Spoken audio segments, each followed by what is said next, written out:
Hello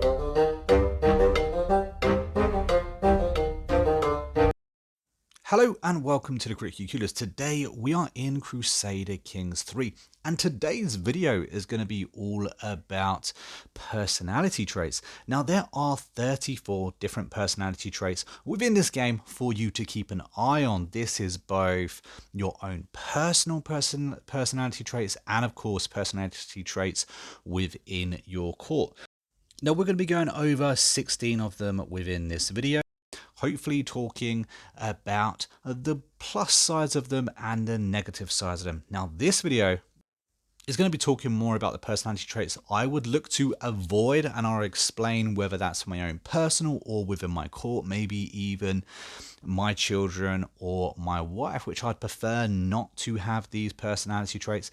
And then we'll be finishing up with another video regarding the better personality traits within the game. Now when it comes to Crusader Kings 3, these videos are very RNG because it really does depend on what your playthrough currently is to what would be useful to you. Some things may not be useful to some, but may be very useful to others. So take all of this with a pinch of salt. This is just my opinion. However, I am also going to be telling you all of the effects that you actually get with each and every personality trait that we are going to be talking about as well. And of course, if you are interested in Crusader Kings 3 content, then look no further. We are covering everything to do with Crusader Kings 3 on console. So if that's something you're going to be interested in, then maybe think about hitting that like button and of course subscribing to the channel. 95% of all Crusader Kings viewers are not subscribed to the channel, and it helps us out so much, reach more people and break that YouTube algorithm. Now the first trait we're going to be talking about, and possibly the worst trait in the game, of course, is Craven. Now even the worst trait in a game does have benefits. This does actually have a +2 to intrigue, which is absolutely brilliant. You also get a +10 to hostile scheme resistance, and also a +10 to scheme secrecy as well. You actually also get a -50% chance to be captured or killed in battle as well. So if you ask me, that alone could be worth having. And of course, coward see, coward do, you also get a +20% opinion modifier on anyone else that actually has this trait. However, when it comes to your stats, you actually get a -2 for martial and a -3 for prowess as well. You also get a -5 on opinion modifier across the board. That's every single person on the map, close family included. You also get a -10 for attraction modifier when it comes to obviously trying to get a wife or another spouse. Also, when you come to stress related activities, things like being sociable have a negative effect on you. So being Craven can mean you're stressed a lot of the time. And as we all know, more stress equals an early death. Now next up we have Gluttonous. Now this actually comes with a couple of perks, much like every single other trait in a game. If you are gluttonous, you are less likely to die from poison schemes, which I find quite interesting. You also have a +10% to your stress loss as well. However, you do suffer with a -2 in stewardship, which I really cannot have because I love my stewardship to be extremely high. You also have a -5% in attraction opinion across the board as well. And a -10% for anyone with the opposite trait to you, which happens to be temperate in opinion. But ultimately, gluttonous is just a bad trait to have for health reasons. You will most likely die earlier in your playthrough and have a minus health modifier. Next up, we have lazy. Now, this actually comes with a +50% to stress loss, which is actually quite major. This is definitely beneficial for the health. However, with every plus, we definitely have negatives.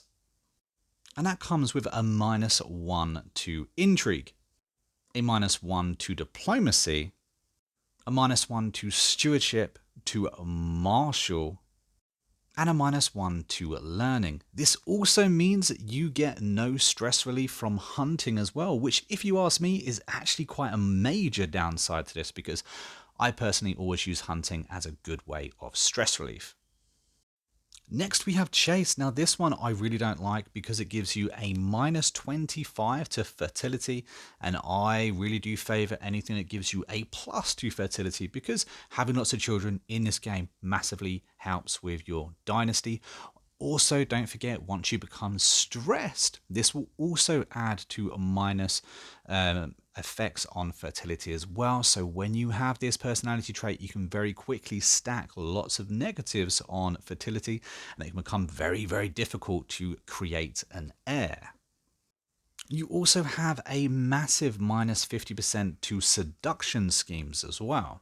However, it does have upsides. You get a +2 to learning, and you also get a +10 to opinion modifier for anyone that has this trait as well.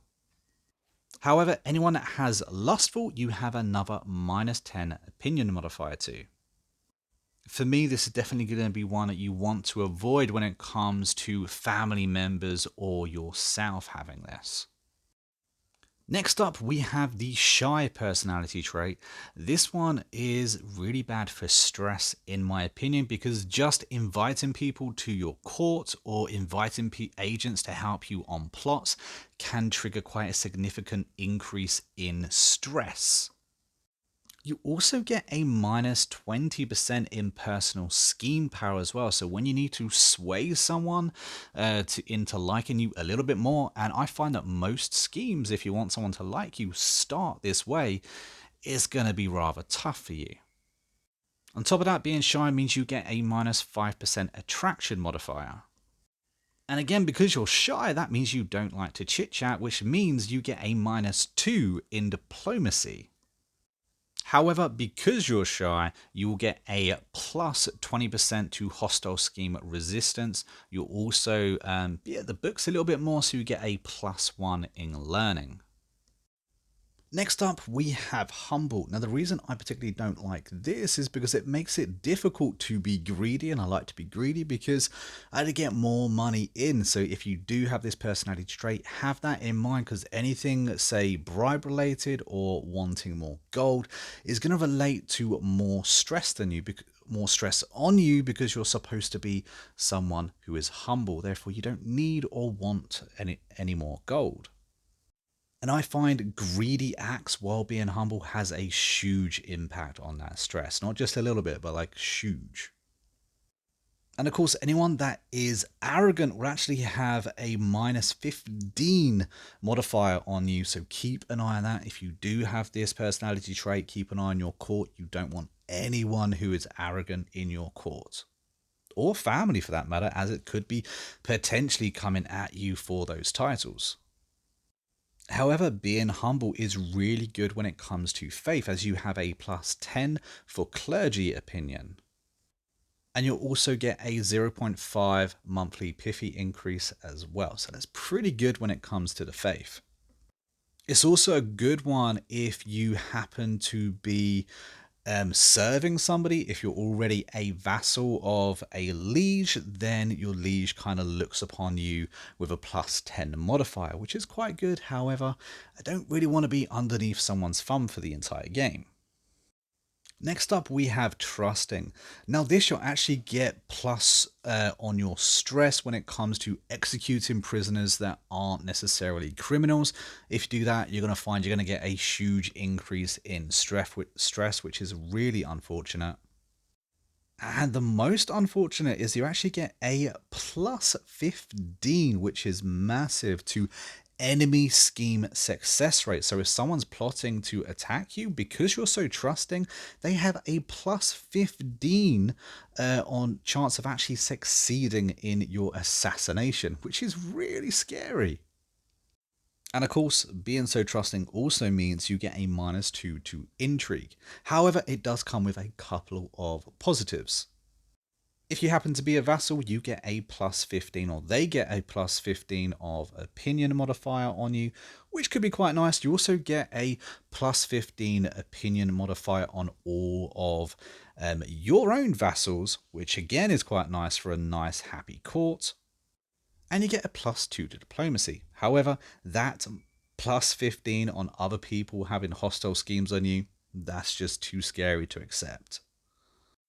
Now with honest, really it's this stat decrease you get. You get a -4 in intrigue. Now that's quite a massive hit on your stats there. A -4 on intrigue, not happy with that at all. However, having people within your court that are honest, that could definitely be a plus. You also get quite a massive stress gain through blackmail. So if you find hooks and go to blackmail people, you're going to find yourself going to be getting extremely stressed very quickly. However, exposing secrets gives you a plus modifier in stress, which is quite nice. Also, anyone else that is honest as well, you get a plus 10 in opinion modifier on them. And you also get a plus 2 to diplomacy. Now with generous, you actually get a -10% on your actual income. It could be one of the worst personality traits in a game, to be fair. And of course, you get a plus stress if you demand money as payment of people. However, if you gift money, you do get stress loss. So it is an easy way to kind of counteract the stress just by gifting lots of money. But as you're already earning less, this is quite a hard one to take. However, you do happen to get a +3 in diplomacy, which is an okay stat. Now, being compassionate literally only gives you possibly one benefit, which is a +2 to diplomacy. However, that +2 to diplomacy quickly goes away with a -2 to intrigue. You also get a -15 to natural dread, but you also get a +100% dread loss because, of course, you are so compassionate.